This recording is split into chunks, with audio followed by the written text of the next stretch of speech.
لله رب العالمين والصلاة والسلام على سيد الأنبياء والمرسلين أما بعد فأعوذ بالله من الشيطان الرجيم بسم الله الرحمن الرحيم الصلاة والسلام عليك يا سيدي يا رسول الله وعلى آلك وأصحابك يا سيدي يا حبيب الله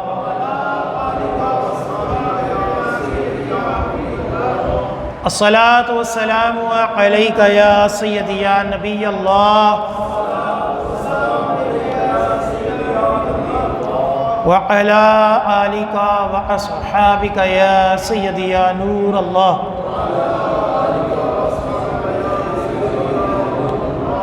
نویت سنت الاعتکاف الحمدللہ عز وجل ہم نماز جمعہ کے لیے حاضر ہوئے ہیں۔ دعا ہے کہ رب تعالی ہماری اس ادنا سی حاضری کو اپنی بلند بارگاہ میں قبول و منظور فرمائے، اور جو کچھ اس جمعے میں بیان ہوگا اسے سننے کی، سمجھنے کی، اس کے اوپر عمل پیرا ہونے کی اور مجھے صحیح طرح بیان کرنے کی توفیق عطا فرمائے۔ آج جس موضوع کے اوپر میں جمعے کا بیان کروں گا وہ موضوع ہے شخصیات کی محبت میں مبالغہ۔ شخصیات کی محبت میں مبالغہ کفر و گمراہی کا سبب۔ شخصیت سے مراد چاہے سیاسی شخصیت ہو، چاہے دینی شخصیت ہو، چاہے کوئی اینکر ہو، کوئی پروفیسر ہو، کوئی ڈاکٹر ہو، کوئی بھی شخصیت ہو، اس کی محبت میں حد سے بڑھ جانا یہ انسان کو کبھی گمراہی میں لے جاتا ہے اور کبھی کفر میں بھی لے جاتا ہے۔ آج اس کے اوپر چند احادیث پیش کرنے کی سعادت حاصل کروں گا، اور اس موضوع کو بیان کرنے کا مقصد یہ ہے کہ آج ہمارے اندر کثیر افراد اس بیماری میں مبتلا ہیں۔ شعب الایمان کی حدیث پاک ہے، نبی کریم صلی اللہ علیہ وآلہ وسلم نے ارشاد فرمایا، کسی شے کی محبت تجھے اندھا اور بہرا کر دیتی ہے۔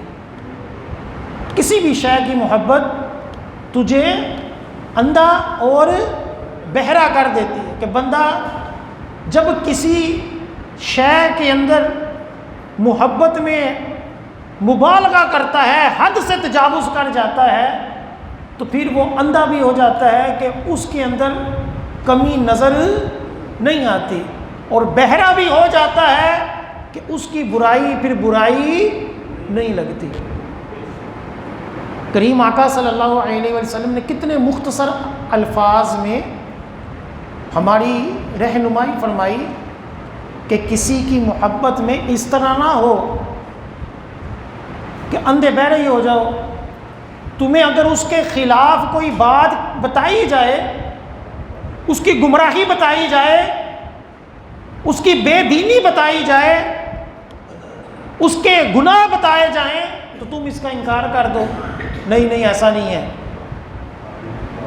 اور تم سننے سے ہی انکار کر دو، اور اپنی آنکھوں سے اس کو گناہوں میں دیکھو، اس کو بے دینی میں دیکھو، پھر بھی کہو کہ نہیں یہی دین ہے اور یہی کمال ہے اور یہی خوبیاں ہیں۔ اس سے کیا کیا گیا؟ یہ منع کیا گیا۔ آج مسلمانوں کی ایک اکثریت کوئی جعلی پیروں کی محبت میں گرفتار ہے، کوئی بے دین، فاسق، حرام خور لیڈروں کی محبت میں گرفتار ہے، کوئی سیکولر لبرل اینکرز کی محبت میں گرفتار ہے، کوئی دنیاوی پڑھے لکھے ڈاکٹر پروفیسروں کی محبت میں گرفتار ہے، کوئی یورپ کی محبت میں گرفتار ہے، کہ اس کو اسلامی ممالک جو ہیں وہ گھٹیا نظر آتے ہیں، اس کو مولوی جو ہیں وہ جاہل نظر آتے ہیں، اور اس کو یورپ ترقی یافتہ انگریز اخلاقیات کے اعلیٰ درجے پر فائز نظر آتے ہیں۔ وجہ کیا ہے کہ وہ یورپ کی محبت میں اندھا ہوا پڑا ہے۔ آج سوشل میڈیا کے اوپر کثیر ایسے بیانات ہیں کہ کوئی اپنے لیڈر کو نبی کہہ رہا ہے معاذ اللہ، کوئی اسے نبی جیسا کہہ رہا ہے، کوئی سیاسی جلسے کو کربلا کے ساتھ تشبیہ دے رہا ہے، کوئی اس کو غزوہ بدر کے ساتھ تشبیہ دے رہا ہے، کوئی اپنے پیر کی محبت میں دیگر اولیاء کرام کی، دیگر علماء کرام کی بے حرمتی کر رہا ہے، جعلی پیروں کو وقت کا غوث، قطب، ابدال، جو بھی کچھ ہو سکتا ہے سارا کچھ بنا رہا ہے۔ کوئی ڈاکٹر، کوئی پروفیسر انگلش بول کر، ترجمے پڑھ کر، چند حدیثوں کی غلط ملت تشریح کر کر مسلمانوں کو فقہ سے دور کر رہا ہے، اولیاء کرام کا بے ادب بنا رہا ہے، بلکہ یہاں تک سوشل میڈیا کے اوپر یہ جملہ عام کیا جا رہا ہے کہ جب توحید بیان ہوگی تب انبیاء کی گستاخی تو ضرور ہوگی۔ حالانکہ یہ کون سی توحید ہے بھی کہ جب تم توحید بیان کرو گے تو انبیاء کی بھی گستاخی کرو گے، تم اولیاء کی بھی گستاخی کرو گے، یہ کون سی توحید ہے؟ لیکن یہ سارے فتنے عام ہیں اور مسلمانوں کی ایک بہت بڑی تعداد اس کے اندر مبتلا ہو کر کوئی اپنا ایمان ضائع کر رہا ہے اور کوئی گمراہی کے درجے میں جا پڑا ہے۔ بخاری شریف کی حدیث پاک ہے کہ سب سے پہلے بت پرستی کیسے عام ہوئی، بت پرستی کیسے شروع ہوئی، اس کے بارے میں لکھا ہے کہ چند ہستیاں تھیں جن کے نام قرآن میں بھی مذکور ہیں اور بخاری شریف کی حدیث پاک میں بھی ہے، یعوق، نصر، اس طرح کے نام ہیں۔ یہ چند لوگ جو تھے یہ بڑے نیک تھے، نیک ہستیاں تھیں۔ جب یہ دنیا سے پردہ کر گئے تو لوگ جو تھے ان کی نیکیوں کے تذکرے کرتے تھے، ان کی نیکیوں کی باتیں کرتے تھے، ان کے نیک اعمال کو لوگوں میں بتاتے تھے کہ یار وہ یوں نیکیاں کرتا تھا، وہ ساری رات یوں عبادت کرتا تھا، وہ یوں خیر خواہ تھا، وہ صدقہ خیرات کرتا تھا۔ اس طرح جو تھے وہ ولیوں کی باتوں کو لوگوں میں عام کرتے تھے۔ جب ایک نسل ختم ہوئی دوسری نسل آئی تو شیطان نے اس دوسری نسل کو کہا کہ تمہارے بڑے جو تھے ان ولیوں کا بڑا ادب کیا کرتے تھے، ان کے تذکرے کیا کرتے تھے، لہٰذا تم کیا کرو، تم ان کے بت بنا کر اپنے پاس رکھو تاکہ تمہیں یاد رہے کہ یہ اللہ کے ولی ہیں۔ اب شیطان نے ان کے بت بنائے، لوگ اس کو بت بنا کر اپنے گھروں میں برکت کے طور پر رکھنا شروع ہو کہ یہ ولی تھے پچھلے دور کے اور ہمارے جو بزرگ تھے وہ ان کے قصے، ان کی نیکیاں وہ لوگوں کو بتاتے تھے۔ پھر ایک اور جب نسل آئی تو شیطان نے ان کے دلوں میں یہ بات ڈالی کہ یہ جن کے بت تمہارے گھروں میں پڑے ہوئے ہیں تمہارے بڑے ان کی پوجا کیا کرتے تھے۔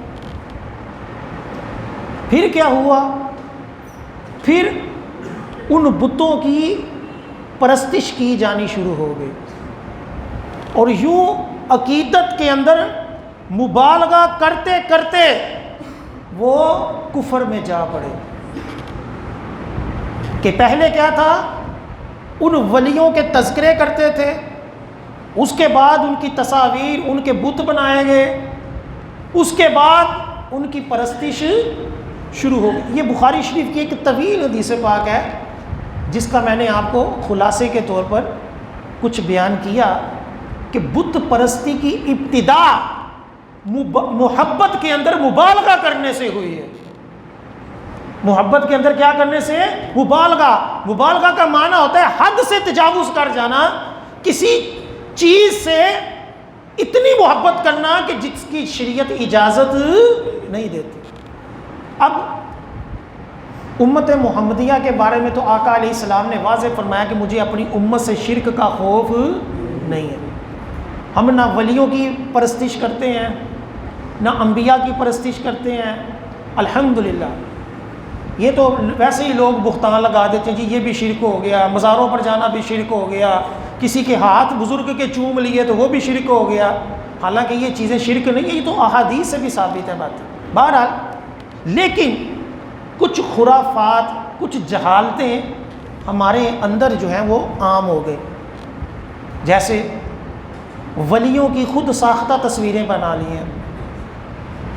داتا سرکار رحمۃ اللہ علیہ کی تصویر ہے، وہ اپنے پاس ہی ہم نے بنائی ہوئی ہے. حضور غوث پاک کی تصویر بنائی ہے، اس میں غوث پاک رحمۃ اللہ علیہ کی داڑھی چھوٹی ہے. کسی بزرگ کی تصویر بنائی ہے، وہ ننگا ہے. کسی بزرگ کی بنائی ہے، اس کو جانور بنایا ہوا ہے، ہوا میں اڑ رہا ہے. عجیب و غریب جو ہیں وہ خود ساختہ تصویریں بزرگان دین کی بنا لی. ایک تو یہ گناہ ہوا کہ تصویر بنانا، حدیث پاک میں فرمایا گیا قیامت والے دن سب سے زیادہ عذاب تصویر بنانے والے کے اوپر ہوگا. کہ جو پرنٹ آؤٹ تصویر ہوتی ہے، ہاتھ سے تصویر بنائی جائے، پرنٹ نکالا جائے، جاندار کی تصویر، یہ شرعاً جائز نہیں ہے. موبائل کے اندر بھی تصویر بنانے کے اوپر علماء منع کرتے ہیں کہ اس سے بھی بچا جائے. اگرچہ یہ عکس ہے لیکن کئی علماء اس سے بھی منع کرتے ہیں. لیکن بزرگان دین کی جو خود ساختہ تصویریں بنائی گئیں، نمبر 1 امام حسین کی بھی تصویر بنائی گئی، حضرت علی کی بھی تصویر، اور محرموں میں امام حسین کا بت بنا کر اس میں سے خون نکالا جاتا ہے. لوگ برکت کے طور پر وہ نقلی خون بھی لے رہے ہوتے ہیں لال رنگ کا. یہ بھی جہالت عام ہوئی.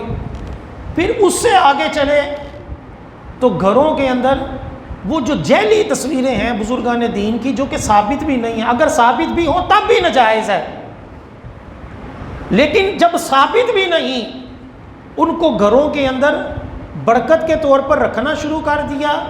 حالانکہ حدیث پاک میں فرمایا گیا کہ جس گھر میں جنابت والا، جس کے اوپر غسل فرض ہو وہ ہو، یا کتا ہو بلا وجہ رکھا ہو، یا تصویر ہو، وہاں رحمت کے فرشتے داخل نہیں ہوتے. حدیثیں ہمیں یہ کہہ رہی ہیں کہ گھر کے اندر کسی جاندار کی تصویر نہیں ہونی چاہیے. اپنی شادی کی تصویر، اپنے والدین کی تصویر، اپنی تصاویر، اپنے پیر کی تصویر اور جعلی تصویریں جو بزرگان دین کی ہیں بھی نہیں، ان کو برکت کے طور پر سجایا جائے تو یہ باعث برکت نہیں، یہ باعث نحوست ہے. پھر اس سے بھی آگے گئے تو ہندوؤں کی طرح ہم نے بھی تصویر کے اوپر ہار ڈالنا شروع کر دی. کئی لوگ اپنی دکانوں کے اوپر بزرگان کی تصویر کے اوپر کیا کرتے ہیں؟ ہار ڈال دیتے. جس طرح ہندو اپنے بتوں کے اوپر ہار ڈالتے ہیں، اپنے مرنے والوں کے اوپر ہار ڈالتے ہیں، ہم بھی اسی طرح کرنا شروع.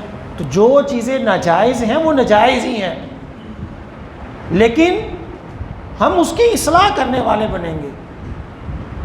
ہم مسلمانوں کو بتائیں گے، اس کی اصلاح کریں گے، نہ کہ ان کو مشرک قرار دے دیں. کہ کوئی بھی بندہ کسی بھی ولی کی تصویر کو معاذ اللہ خدا سمجھ کر نہیں لگاتا، اللہ کا ولی سمجھ کر لگاتا ہے، لیکن پھر بھی کیا ہے؟ گناہ ہے.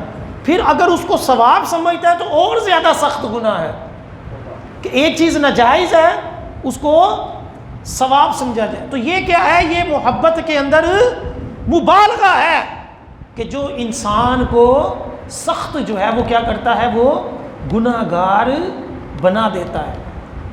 ایک یہ ہے. مزید مشہور حدیث پاک ہے ابو داؤد شریف کی کہ آقا علیہ السلام نے فرمایا سب سے افضل عمل کیا ہے؟ فرمایا الحب للہ والبغض للہ. اللہ کے لیے محبت کرنا اور اللہ کے لیے دشمنی کرنا. ہمارا معیار محبت اور دشمنی کا ایسا نہیں ہونا چاہیے کہ جس سے میں محبت کرتا ہوں بس وہ سب سے بڑا پیر ہے، وہی ولی ہے، وہی سب کچھ ہے، چاہے وہ فاسق ہو، چاہے وہ بے دین ہو. یہ نہیں. ہماری محبت کا معیار کیا ہونا چاہیے؟ اللہ کے لیے، کہ یہ اللہ کا ولی ہے. حضور داتا گنج بخش، حضور غوث پاک، امام ابو حنیفہ، امام احمد بن حنبل، یہ تمام بزرگان دین سے ہماری محبت کیوں ہے؟ اللہ کے لیے ہے. تو یہ کیا ہوئی؟ الحب للہ، اللہ کے لیے محبت. ہماری ابو جہل سے کیوں دشمنی ہے؟ ہماری یزید کے ساتھ کیوں دشمنی ہے؟ ہماری گستاخوں کے ساتھ کیوں دشمنی ہے؟ ہماری صحابہ کرام کی بارگاہ میں گستاخی کرنے والوں سے کیوں دشمنی ہے؟ اللہ کے لیے. کیوں؟ کہ یہ اللہ کے رسول کے، صحابہ کے گستاخ دشمن ہیں، دین اسلام کے دشمن ہیں. ہماری محبت اللہ کے لیے اور ہماری دشمنی کس کے لیے؟ وہ بھی اللہ کے لیے. ایسا نہیں کہ ہم اپنی مرضی سے کسی سے محبت کریں، ایسا نہیں، بلکہ ہم کس کے لیے محبت کریں؟ اللہ کے لیے. کہ مولا یہ تیرا محبوب بندہ ہے، یہ تیری بندگی کرنے والا ہے، یہ نمازی پرہیزی ہے، یہ روزے رکھنے والا ہے، یہ صدقہ خیرات کرنے والا ہے، یہ تیرا فرما بردار ہے، اس وجہ سے میں اس سے محبت کرتا ہوں. اور اے مولا، اے تیرا گناہ گار ہے، اے مولا یہ تیرے نبیوں کا نافرمان ہے، یہ صحابہ کا گستاخ ہے، اہل بیت کا گستاخ ہے، یہ ولیوں کا گستاخ ہے، اے مولا اس لیے میں اس سے دشمنی رکھتا ہوں. یہ دشمنی رکھنا بھی ثواب ہو جائے گا، یہ شدت پسندی نہیں ہوگا. ہمارے یہاں اپنے فارمولے ہیں، کافروں کے ساتھ ہماری محبتیں ابلتی ہیں، نہیں جی نہیں. اور اپنے مسلمانوں کے خلاف ہمارے بغض عروج پہ ہیں. اپنے مولویوں کو ہم دیکھنا نہیں چاہتے اور انگریزوں کو، سائنسدانوں کو ہم عزتیں دیتے ہیں. یہ نہیں ہے. اصول کیا ہے؟ آقا نے جو فرمایا کہ اللہ کے لیے محبت سب سے افضل عمل ہے اور اللہ کے لیے دشمنی یہ بھی کیا ہے؟ سب سے افضل عمل ہے. اب مزید آگے چلتے ہیں. حدیث پاک میں فرمایا گیا کہ جب کسی فاسق کی تعریف کی جاتی ہے، اس کی تعظیم کی جاتی ہے، تو اللہ تعالیٰ اس کے اوپر غضب فرماتا ہے، عرش کانپ جاتا ہے جب کوئی بندہ کسی فاسق شخص کی کیا کرے؟ تعریف و تعظیم کرے. اب ہمارے یہاں کئی ایسے جعلی پیر ہیں، نہ داڑھی ہے، نہ نماز ہے، چرسی بنگی، اور لوگ ان کے آگے جھک جھک کر سلام کرتے ہیں. کئی بلکہ اکثر لیڈروں کی آپ کو اوقات تو ساری پتہ ہے، نہ نماز، نہ دین، نہ کوئی دین کی خدمت. اس کے باوجود کوئی اس کو معاذ اللہ ثم معاذ اللہ نبی کے برابر درجہ دے رہا ہے، کوئی امام حسین قرار دے رہا ہے، کوئی اس کو وقت کا بہت بڑا عالم فاہم پتہ نہیں کیا کیا قرار دے رہا ہے، اس کی تعریفوں کے پل باندھ رہا ہے، حالانکہ وہ کیا ہے؟ وہ فاسق ہے. نہ نماز، نہ روزہ، نہ دیگر کام، بس اسلامی ٹچ دے کر ہمیں بیوقوف بناتا ہے اور ہم بیوقوف بن جاتے ہیں. جعلی پیر ایسے ہی دم درود کرتے ہیں، پھونکے مارتے رہتے ہیں، کبھی اللہ کی طرف سے شفا مل جائے تو ہم کہتے ہیں بس جی بس یہی پہنچے ہیں. اب آقا علیہ السلام فرما رہے ہیں کہ جب کسی فاسق شخص، حرام خور، رشوت خور، ظالم چودھری، اس کی چاپلوسی کرو، اس کی عزت کرو اور کہو جی جی چودھری صاحب، میاں صاحب کمال ہے، تسی بالکل ٹھیک کہہ رہے، تسی بالکل حقتے ہو. جس طرح ہمارے یہاں چاپلوسی درباری لوگ کرتے ہیں، اس میں مولوی بھی شامل ہے، اس میں عوام بھی شامل ہے، سارے لگے ہوتے ہیں اپنے اپنے بدماشوں کو خوش کرنے کے لیے، ان کی تعریفوں کے پل باندھ رہے ہوتے ہیں. حالانکہ اللہ کا رسول صلی اللہ علیہ وسلم کیا فرماتے ہیں؟ جب کسی فاسق کی تعریف کی جائے اللہ تعالیٰ اس کے اوپر غضب فرماتا ہے. یہ تو ہے فاسق کی تعریف کے اوپر. اب آگے آئے اور قدم آگے، کتابوں کے اندر، تفاسیر کے اندر، حدیثوں کے اندر، تصوف کی کتب کے اندر بزرگان دین کا کیا طریقہ تھا، آقا علیہ السلام کی کیا تعلیمات ہیں. کثیر احادیث کا مطالعہ کیا جائے تو اسلام ہمیں یہ کہتا ہے کہ کسی بندے کی اگرچہ وہ صالح ہے اس کے منہ کے اوپر بھی اس کی تعریف نہ کرو. امام غزالی علیہ الرحمہ نے لکھا ہے کہ شریعت نے کسی نیک بندے کے منہ کے اوپر بھی تعریف کرنے سے کیوں منع کیا؟ اس وجہ سے کیا کہ کہیں وہ شخص تکبر میں نہ چلا جائے، کہیں وہ شخص نیک کاموں میں سستی کرنا نہ شروع ہو جائے. اس لیے آقا علیہ السلام نے فرمایا کہ جب ایک شخص کو دیکھا کہ دوسرے شخص کی اس کی منہ کے اوپر تعریف کر رہا ہے تو آقا علیہ السلام نے فرمایا کہ تو نے اس کو ذبح کر دیا، تو نے اس کو کیا کیا؟ ذبح ہی کر دیا، ہلاک کر دیا اس کے منہ کے اوپر اس کی تعریف کر کر. اور ایک حدیث پاک میں فرمایا گیا کہ جب تم دیکھو کہ کوئی شخص کسی کی منہ کے اوپر تعریف کر رہا ہے تو اس کے منہ کے اندر مٹی ڈالو کہ اپنی زبان بند رکھ. کیوں؟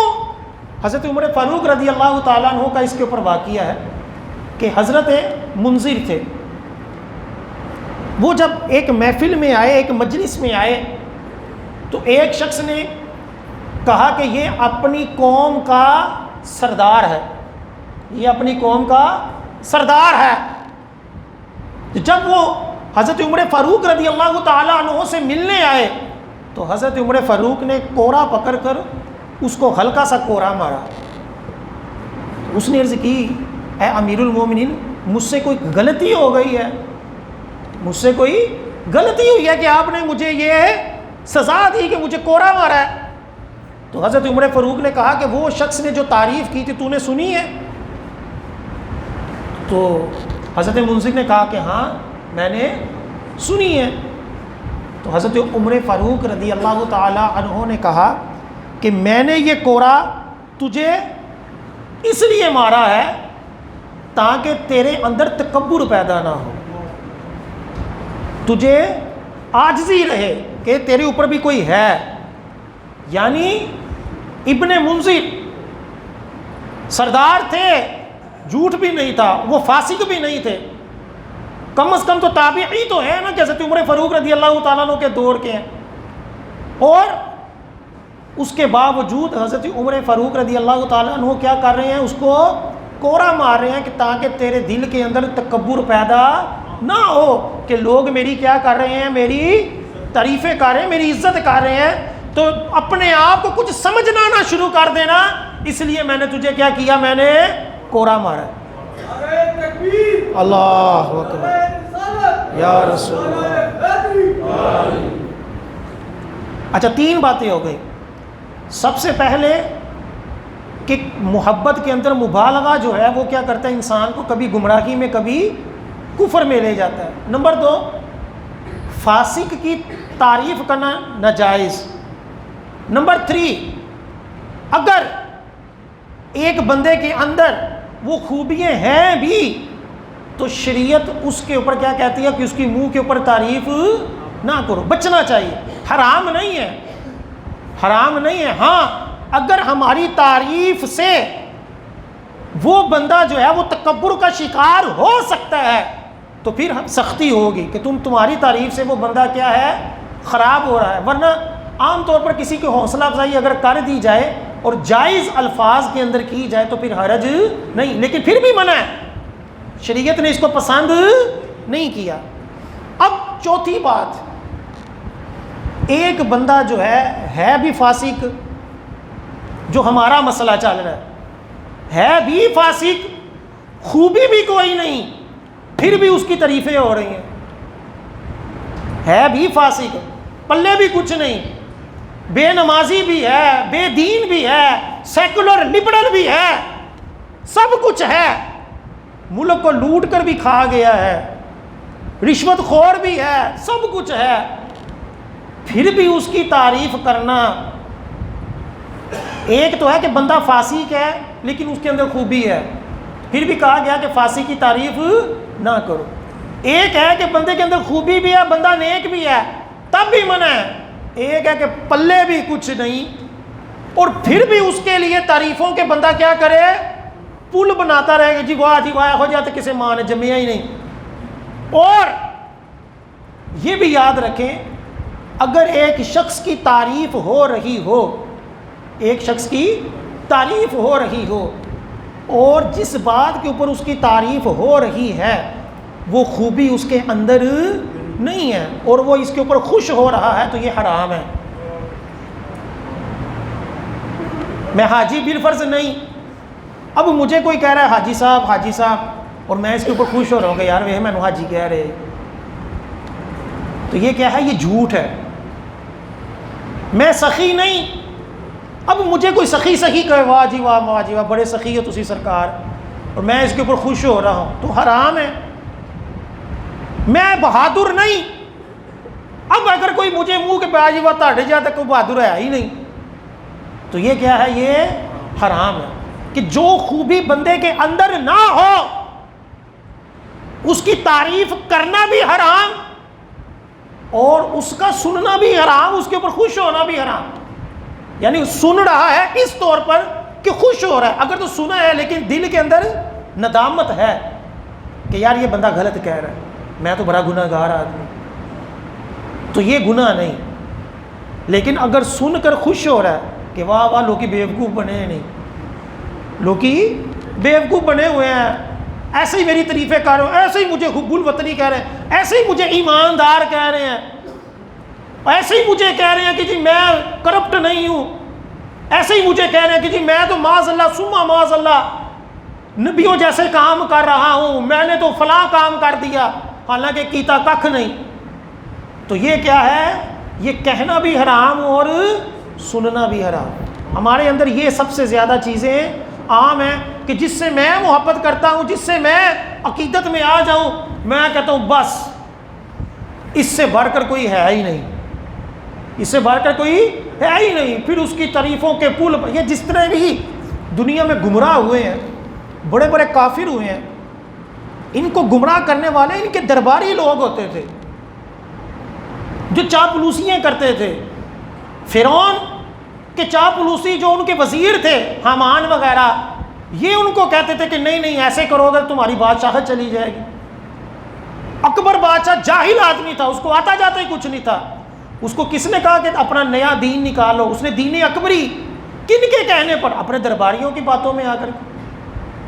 اسی طرح موجودہ دور میں جو ظالم کئی لوگ ہوتے ہیں، افسران، حکمران، جو بھی ظلم کرتے ہیں، ان کے نیچے ان کے ماتحت لوگ ہوتے ہیں جو ان کی جی حضوری کرتے ہیں، اس کو کہا جی کمال ہو گیا، بہترین ہو گیا، جی واہ جی واہ جی۔ یہ جو واہ جی ہوتی ہے نا، یہ انسان کو ہلاک کرتی، وہ خود بھی ہلاک ہوتے ہیں، اگلے کو بھی کرتے ہیں۔ بزرگان دین کی سیرتیں پڑھ کر دیکھیں تو وہ اپنے دشمنوں کی باتوں کو لیتے تھے کہ یار میرا دشمن اگر میرے اوپر تنقید کر رہا ہے تو وہ جو تنقید کر رہا ہے وہ تنقید میرے اندر صادق آتی ہے یا نہیں آتی۔ بزرگوں کے واقعات ہیں، وہ کہتے ہیں کہ دوست جو ہوتا ہے وہ جو تعریف کرتا ہے وہ جھوٹ بھی ہو سکتی ہے، وہ سچ بھی ہو سکتی ہے، جھوٹ، لیکن دشمن جو برائی بیان کر رہا ہے وہ سچ ہو سکتی ہے۔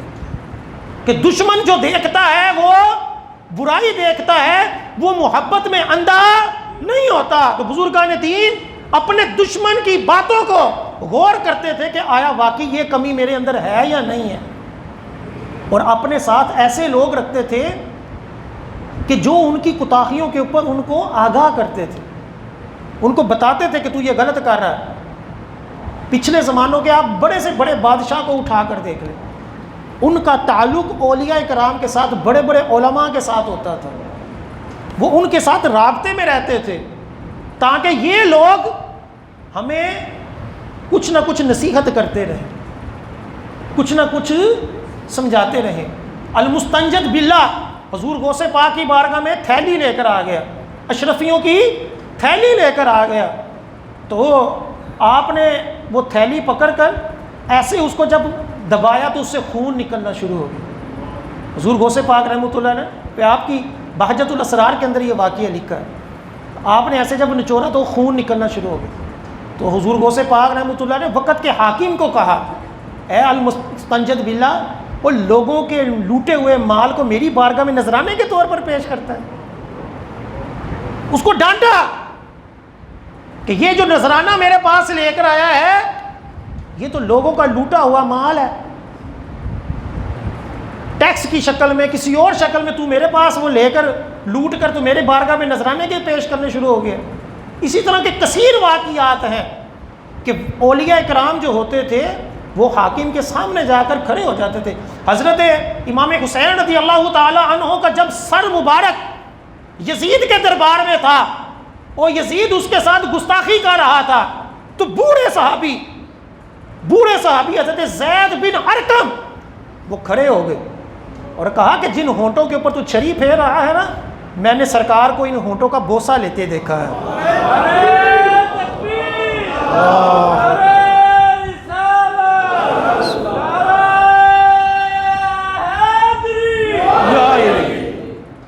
کہنے کا مقصد یہ ہے کہ جو ہمارا موضوع ہے کہ شخصیات کی محبت میں مبالغہ، حد سے بڑھ جانا، یہ انسان کو گمراہ بھی کر دیتا ہے اور کبھی کفر میں بھی لے جاتا ہے.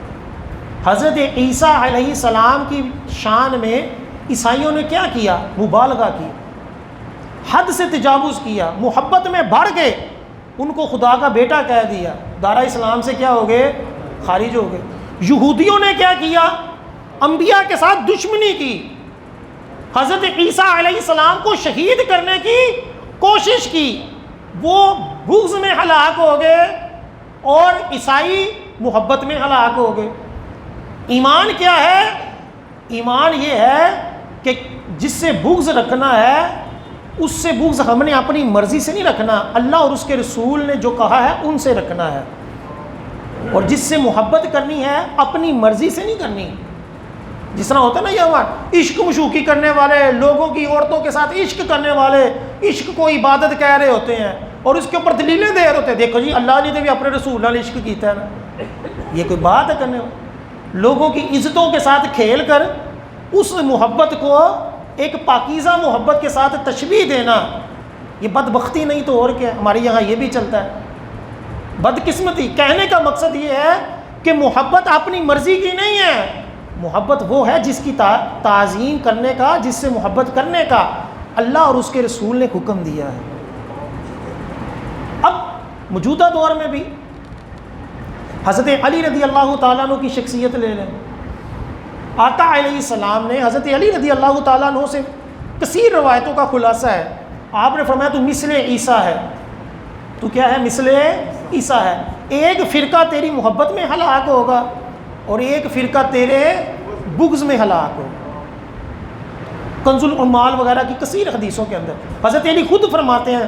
حضرت امام احمد بن حنبل نے فضائل صحابہ کے اندر یہ حدیث پاک نقل کہ میری وجہ سے دو قومیں ہلاک ہوں گی، ایک میری محبت میں اور ایک میرے بغض میں. بغض والے کون تھے؟ وہ خارجی تھے جو آج بھی اہل بیت کی شان سننا گوارا نہیں کرتے. یزید کو رحمت اللہ علیہ کہتے ہیں، امام حسین کو معاذ اللہ ثم معاذ اللہ کیا کہتے ہیں؟ وہ باغی تھے. اور دوسری قوم کیا ہے؟ جو بس حضرت علی کو ہی مانتی ہے، بس اہل بیت کو ہی ماننا ہے، بقیہ صحابہ کی شان میں کیا کرنی ہے؟ گستاخیاں کرنی ہے. یہ بھی ہلاک ہو گئے اور وہ بھی ہلاک ہو گئے. اہل سنت عقیدہ بالکل ٹھیک ہے کہ وہ صحابہ کو بھی مانتا ہے اور اہل بیت کو بھی مانتا ہے. اللہ آقا علیہ السلام نے حضرت علی سے فرمایا کہ ایک قوم آئے گی کہ جس کے خلاف تم نے لڑنا ہے، اس سے اپنے آپ کو دور کرنا ہے. تو حضرت علی رضی اللہ تعالیٰ عنہ نے سرکار سے پوچھا، کنز العمال کی حدیث پاک الفاظ، یا رسول اللہ صلی اللہ علیہ وسلم ان کی نشانی کیا ہے جو میری محبت میں ہلاک ہوگی؟ ان کی نشانی کیا ہے؟ تو حضرت محمد مصطفیٰ صلی اللہ علیہ وسلم نے ارشاد فرمایا تیرے اندر وہ خوبیاں بیان کریں گے جو نہیں پائی جاتی. یعنی تیری محبت میں کیا کریں گے؟ مبالغہ کریں گے اور میرے صحابہ کو برا بلا کہیں گے. واضح فرمان موجود. تیرے اندر وہ باتیں کہ حضرت علی کو تمام نبیوں سے افضل کہتے ہیں، حضرت علی کو تمام صحابہ سے افضل کہتے ہیں، ٹھیک ہے، بلکہ ایک فرقہ تو حضرت علی کو خدا کہتا ہے، ایسا بھی ہے۔ تو کیا ہے، آقا علیہ السلام نے 1400 سال پہلے کہہ دیا کہ تیری شان میں وہ کچھ کہیں گے کہ جو تیری شان نہیں ہے۔ اور حضرت علی رضی اللہ تعالیٰ عنہ اپنی زندگی ہی میں، جو عبداللہ بن سبا تھا جس نے سب سے پہلے حضرت علی کی شان میں مبالغہ کرنا شروع کیا تھا، اس کو اپنے شہر سے نکال دیا تھا اور کہا تھا کہ جو مجھے حضرت ابو بکر صدیق سے افضل کہے گا میں اسے 80 کوڑے ماروں گا۔ لیکن اس کے باوجود آج یہ فتنہ پھر چل رہا ہے۔ تو محبت چاہے کسی صحابی سے ہو، چاہے کسی ولی سے ہو، چاہے کسی شخصیت سے ہو، جب وہ بندہ حد سے بڑھتا ہے اور وہ عقیدہ رکھنا شروع ہو جاتا ہے جو قرآن و سنت کے خلاف ہے، تو وہ محبت کیا ہوتی ہے، وہ مبالغہ بن جاتی ہے اور انسان کو کہیں گمراہی میں لے جاتی ہے اور کبھی کفر میں لے جاتی ہے۔ ہم نے اس چیزوں سے آج کے دور میں بچنا ہے۔ ایک اور حدیث پاک ہے کہ قیامت والے دن ایک شخص جو ہے وہ نیکیاں لے کر آئے گا اللہ تعالیٰ کی بارگاہ، موجم کبیر کی حدیث پاک ہے۔ وہ جب نیکیاں لے کر آئے گا تو اللہ تعالیٰ کی بارگاہ میں حاضر ہوگا تو اللہ تعالیٰ کہے گا کہ یہ بتا کہ میرے دوستوں سے دوستی، میرے ولیوں سے دوستی اور میرے دشمنوں سے دشمنی بھی کی ہے کہ نہیں کی؟ میرے دوستوں سے دوستی، محبت، عقیدت وہ کی ہے یا نہیں کی؟ اور میرے دشمنوں سے دشمنی بھی کی ہے یا نہیں کی؟ تو وہ جب کہے گا کہ مولا نہیں، بقیہ سارے نئے کام کیے ہیں، بقیہ سارے نئے کام کیے ہیں، نمازیں بھی پڑھی، روزے بھی رکھے، لیکن نہ ولیوں سے محبت کی، نہ صحابہ کرام سے محبت کی، نہ انبیاء سے محبت کی، نہ نیکوکاروں سے محبت کی، نہ مساجد سے محبت کی، نہ روزوں سے محبت کی، اس کے ساتھ محبت نہیں دی، ویسے ہی عام سا بندہ بن کر، سیکولر لبرل بن کر، ایسے ہی اپنے آپ کو پتہ نہیں کیا سمجھ کر وہ لگا رہا، حقوق العباد کے نعرے لگاتا رہا، تو اللہ تعالیٰ اس کی ساری نیکیوں کو چھوڑ کر اس کو جہنم میں ڈالے گا۔ اور اگر نیکیاں بھی کی ہیں، اللہ والوں سے محبت بھی کی ہے، لیکن اللہ کے دشمنوں سے دشمنی نہیں کی، بلکہ یہ کہو کسی نے برا نہ کرو، کسی نے بھی نہ برا کرو، سارے چنگے بندے ہوندے نے۔ ہمارے یہاں یہ بھی ایک ٹرینڈ چلے کہ جو کافر سرکار کی شان میں گستاخی کرے اس کو بھی برا نہ کرو، جو صحابہ کی شان میں گستاخی کرتا ہے اس کو بھی برا نہ کرو، سارے بھائی بھائی بن جاؤ۔ اپنی پاویں لڑائی مامے نال چل دی ہوئے، اپنی بھائی کے ساتھ چاہے دو مرنے کے اوپر دشمنی چل رہی ہو، اس معاملے میں دشمنی حق ہے۔ اللہ اور اس کے رسول کی بات آ جائے، اولیاء کرام کی بات آ جائے، اس وقت کہیں گے اے بھی مولویاں نے فرقے بنائے ہیں، اے بھی لڑاندے رہندے نے سن، کسی نے نہیں برا کہنا چاہیے۔ یہ بھی غلط ہے۔ یہ حدیث پاک ہے موجم کبیر کی کہ اللہ تعالیٰ قیامت والے دن پوچھے گا میرے دشمنوں کے ساتھ دشمنی کی ہے یا نہیں کی۔ آج جس طرح ہم ابو جہل سے محبت نہیں کرتے، دشمنی رکھتے ہیں، ابو بکر صدیق سے محبت کرتے ہیں، یزید سے نفرت کرتے ہیں، امام حسین سے محبت کرتے ہیں، یہ سلسلہ آج بھی چلتا رہنا چاہیے۔ جو بھی شخص ہمارے ولیوں کا گستاخ ہے، ہمارے صحابہ کا گستاخ ہے، اہل بیت کا گستاخ ہے، ہمارے دل میں اس کے بارے میں دشمنی ہونی چاہیے۔ اور جو اللہ والا ہے، جو دیندار ہے، جو نمازی پرہیزی ہے، جو ایماندار ہے، جو حلال کمانے والا ہے، جو نیک ہے، اس سے ہماری کیا ہونی چاہیے؟ محبت ہونی چاہیے۔ کہ یہ محبت کس کے لیے ہے؟ اللہ کے لیے، ذاتی محبت نہیں، اللہ کے لیے محبت ہے۔ آج ہمارا نظام الٹ چل رہا ہے۔ ہم حدیثوں میں کہا گیا کہ بد مذہب کے ساتھ نہ کھاؤ نہ پیو، نہ ان کی نماز جنازہ پڑھو، نہ ان کے ساتھ نکاح کرو۔ ہم یہ سارا کچھ ان کے ساتھ کر رہے ہیں، اور اپنوں کے ساتھ ہماری دشمنی ہے، اپنوں کے ساتھ ہماری لڑائی ہیں، اور غیروں کے ساتھ کیا ہے؟ عقیدت ہے۔ تو اس پورے بیان کا خلاصہ یہ تھا کہ اب آپ اگر کسی لیڈر سے، کسی جیلی پیر سے، کسی کے ٹٹے ہتھے چاری گئے ہیں، ٹھیک ہے نا، انہیں ہتھے چاری گئے ہیں، تو پھر کم از کم اگر ہدایت نہیں مل رہی، پھر محبت گڑی ہوئی ہے، کم از کم مبالغہ تو نہ کرو، کم از کم یہ تو نہ کہو کہ یار یہ نبیوں جیسا ہے، یہ نبی ہی ہے معاذ اللہ، یا یہ معاذ اللہ ان کے جلسے میں شریک ہونا غزوہ بدر ہے، یا یہ کربلا کا میدان ہے جس میں یہ امام حسین بن گیا ہے اور ہم جو ہیں وہ حسینی لشکر بن گئے ہیں، اس طرح کی مبالغہ رائی والی باتیں نہ کرو۔ حدیث پاک میں فرمایا گیا بدبخت ہے وہ شخص جو کسی غیر کے لیے اپنی آخرت تباہ کر رہا ہے۔ طلاقیں کسی کی ہوئی ہیں، ہم ایسے ہی فتویٰ دے، نہیں جی نہیں انج نہیں طلاق ہوگی، ٹھیک ہے، بیڑا غرق کسی کا ہوا ہے، دشمنی کون کر رہا ہے، گستاخی کوئی کر رہا ہے، ہم ایسے ہی کہہ دیں نہیں جی نہیں یہ تو نہیں گستاخی ہونی، اور یار ایویں کسی کو کافر نہیں کہنا چاہیے، یار ایویں انج نہیں کہنا، پتہ ہے کوئی نہیں، علم ہے کوئی نہیں، جس چیز کا علم نہیں ایسے ہی خام خواہ اس کے اندر ٹانگ نہیں ہرانی چاہیے، بلکہ کہو کہ یار مجھے اس چیز کا معلوم نہیں ہے، پتہ نہیں ہے۔ تعریف کرنے میں بھی احتیاط ہے اور شریعت کا حکم بیان کرنے میں بھی احتیاط ہے، لیکن جس کے بارے میں پتہ ہے کہ یار یہ واضح بے نمازی ہے، دین کی کوئی خدمت بھی نہیں، اس کی شانیں بیان کرنا، اس کو معاذ اللہ ولی ثابت کرنا، وہ اس کو پتہ نہیں کیا کیا کہتے رہنا، یہ تو گمراہی ہے اور بعض صورتوں میں بندہ کفر میں بھی چلا جاتا ہے۔ اللہ تعالی ہمیں صحیح لوگوں سے، صحیح اولیاء کرام سے، نیکوکاروں سے، ایمانداروں سے محبت کرنے کی توفیق عطا فرمائے۔ آمین ثم آمین۔ ابھی اذان ہوگی، اس کے بعد آپ سنتے پڑھ لیجیے۔